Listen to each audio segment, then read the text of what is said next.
पुराना मंदिर, four school के बच्चों की कहानी। कॉलेज में चल रही फोटो कॉन्टेस्ट प्रतियोगिता के चलते उस कॉलेज के स्टूडेंट रवि, गौरी, रोहित और नेहा अच्छी फोटो की तलाश में शहर से दूर सुनसान जगह पर बने एक पुराने मंदिर में पहुंचते हैं, जो कि एक खंड में बदल चुका था। पर वह लोग नहीं जानते थे कि जिस जगह पर उन्होंने कदम रखा है, वहाँ हजारों सैकड़ों साल पहले एक हैवान को मंत्रों से बांधकर तहखाने में दफन कर दिया गया था। उसके बाद वह मंदिर खंडित हो गया था, जिस वजह से सैकड़ों सालों से किसी ने वहाँ कदम तक नहीं रखा था। गौरी, उफ कितनी वीरान जगह है ये, और ये खंड देखने में कितना डरावना है, लगता है वर्षों से यहाँ कोई नहीं आया। नेहा, तुमने सही कहा गौरी, यहाँ तो सूखे पत्तों और कोहरे के सिवा कुछ नहीं दिख रहा। गौरी, मुझे तो अजीब सा डर लग रहा है।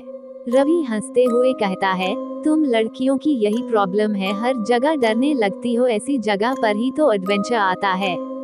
गौरी, एडवेंचर तुम्हें आता होगा, मुझे तो अभी से बहुत डर लग रहा है। देखो ये पुराना मंदिर कितना डरावना है। नेहा, क्या हम लोग फोटो शूट करने किसी और जगह नहीं जा सकते?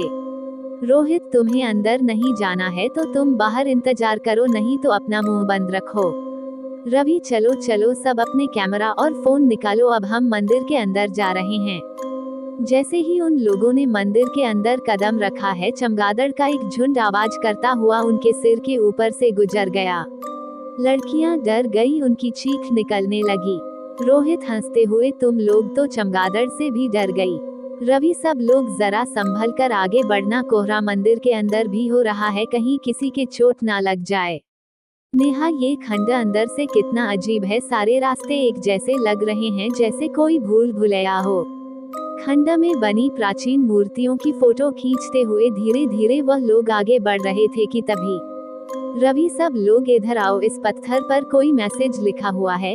गौरी, तुम्हें तो संस्कृत आती है ना, क्या लिखा हुआ है इसमें? गौरी, यहाँ लिखा है कि 600 साल पहले इस मंदिर के तहखाने में एक आदमखोर हैवान को मंत्रों द्वारा कैद किया गया था, जिस वजह से यह मंदिर शापित और अपवित्र है। सब चौंक जाते हैं। नेहा, क्या कहा? मुझे तो पहले से ही यह जगह भूतिया लग रही थी, मेरा कहना मानो, सब लोग वापस चलो। नेहा की बात सुनते ही सब डर गए। रोहित, कोई कहीं नहीं जाएगा, अरे ये सब कहने की बातें हैं। तभी गौरी की चीख में सबको चौंका दिया। रवि, गौरी क्या हुआ, तुम चीखी क्यों? गौरी, आह, लगता है मेरे पैर में कुछ चुभ गया। रवि, अरे उसके पैर से तो खून बह रहा है। जिस जगह गौरी के चोट लगी थी उस जगह के नीचे एक तहखाना था। गौरी के पैर से निकलता खून तहखाने के अंदर टपकने लगा, जिससे सैकड़ों साल से सोया हैवान जाग उठा। नेहा, अरे ये चारों तरफ इतना कोहरा कैसे बढ़ गया, कुछ दिखाई नहीं दे रहा। तभी अचानक तहखाने का दरवाजा खुल गया और दो भयानक हाथ जख्मी गौरी के पैर पकड़कर अंदर खींच लेते हैं। गौरी की चीखें मंदिर में गूंज गई। रवि, अरे ये गौरी कहाँ गई, उसके चीखने की आवाज यहीं से आई थी। रोहित, रवि, मुझे लगता है यहाँ कुछ गड़बड़ है, हमें वापस चलना होगा, पर पहले गौरी को ढूंढो। डर की वजह से सबके दिल जोर जोर से धड़क रहे थे। गौरी कहीं भी नजर नहीं आ रही थी। नेहा, कहीं ऐसा तो नहीं कि उस पत्थर पर लिखी बात सच हो और यहाँ आकर हमने बहुत बड़ी गलती कर दी हो? रोहित, तुम बेवकूफ हो क्या, आज के जमाने में भी भूत प्रेतों की बातें कर रहे हो, ये सब अंधविश्वास की बातें हैं। गौरी को ढूंढो, यहीं कहीं होगी। इससे पहले रवि और रोहित गौरी को तलाशते उन्हें नेहा के चीखने की आवाज सुनाई दी। इस बार हैवान ने नेहा को शिकार बनाया। रवि आवाज की दिशा में दौड़ा। रवि, नेहा, नेहा क्या हुआ तुम्हें, किधर हो तुम? हैवान नेहा के बालों को पकड़कर उसे घसीटते हुए तहखाने की तरफ ले गया। रवि को भागते भागते मंदिर के विशाल स्तंभ के पीछे उसे एक आकृति दिखाई दी। रवि डरते हुए, नेहा तुम हो वहाँ पर, जवाब दो। जैसे रवि उसके नजदीक पहुंचा, उसके सामने हैवान खड़ा था। उसका भयानक चेहरा देखकर उसकी रूह कांप गई। इससे पहले रवि संभल पाता, हैवान ने उसके गले को अपने हाथों से दबोच लिया और उसे वही खाने लगा। रवि की चीख निकल गई।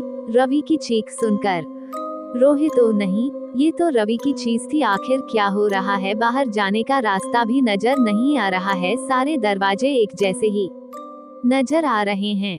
एक एक करके वह हैवान का निवाला बन चुके थे। रोहित भी भागते भागते थक चुका था, पर उसे बाहर जाने का रास्ता नहीं मिल रहा था कि तभी वह हैवान रोहित के सामने आ गया। रोहित डरते हुए ये क्या बला है, और बहुत डर गया। रोहित ने देखा उस हैवान की लाल सुर्ख आंखों से जैसे खून बह रहा था और उसके बड़े बड़े दांतों से खून टपक रहा था। रोहित, हैवान दरिंदे कौन है तू? तूने मेरे दोस्तों के साथ क्या करा? मैं तुझे जिंदा नहीं छोड़ूंगा। हैवान धीरे धीरे कदमों से रोहित की ओर बढ़ने लगा। अपनी तरफ बढ़ते देख रोहित अपने पास पड़े बड़े बड़े पत्थर उठाकर फेंकने लगा, पर उस हैवान पर कोई असर नहीं पड़ रहा था। अचानक रोहित को तहखाने का रास्ता दिखा और वह नीचे की ओर भागा। तहखाने में पहुंचकर रोहित को तीनों दोस्तों की लाशें दिखाई दी। रोहित, हे भगवान! रवि, गौरी, नेहा, ये क्या हो गया तुम लोगों को? उठो मेरे दोस्तों, उठो। रोहित तहखाने में एक बड़े पत्थर के पीछे छुप गया। तभी उसे कुछ आहट सुनाई दी। रोहित, हे भगवान! ये हैवान दरिंदा यहाँ भी आ गया, अब मैं क्या करूँ? तभी रोहित की नजर तहखाने में बनी दीवार के चित्र पर पड़ी। रोहित, ओह! इसका मतलब इस हैवान की जान इसके दिल पर वार करने से जाएगी। रोहित ने तुरंत अपने आसपास निगाहें दौड़ाई तो उसे एक भाला जैसी बनी नुकीली लकड़ी दिखाई दी। रोहित ने उसे तुरंत उठा लिया। रोहित, आज मैं इस खूनी हैवान को जिंदा नहीं छोड़ूंगा, इसने मेरे दोस्तों को मारा है। इतने में ही रोहित हैवान पर हमला करने गया तो हैवान ने उसकी गर्दन पकड़कर हवा में उठा लिया। रोहित बहुत कोशिश करते हुए हाथ में पकड़ी लकड़ी से हैवान की आंख फोड़ दी। हैवान दर्द के मारे झटपटाने लगा। रोहित ने मौका देकर दूसरी आंख पर भी वार कर दिया। हैवान चीखने लगा।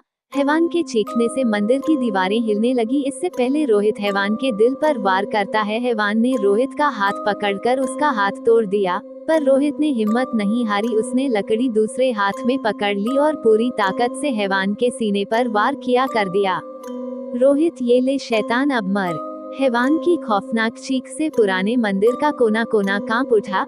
रोहित तेजी से सीढ़ियों पर भागने लगा, मगर ऊपर पहुंचने की लाख कोशिश करने के बाद भी रोहित वही तहखाने में पहुंच जाता था। रोहित, क्या मुसीबत है? उसके हाथ से खून निकलकर तहखाने में गिरने लगा। इससे पहले रोहित संभल पाता, रोहित के पीछे से दो हाथों ने रोहित को पकड़कर खा जाता है। इस तरह रोहित बचाओ मुझे चीखते चीखते मर जाता है।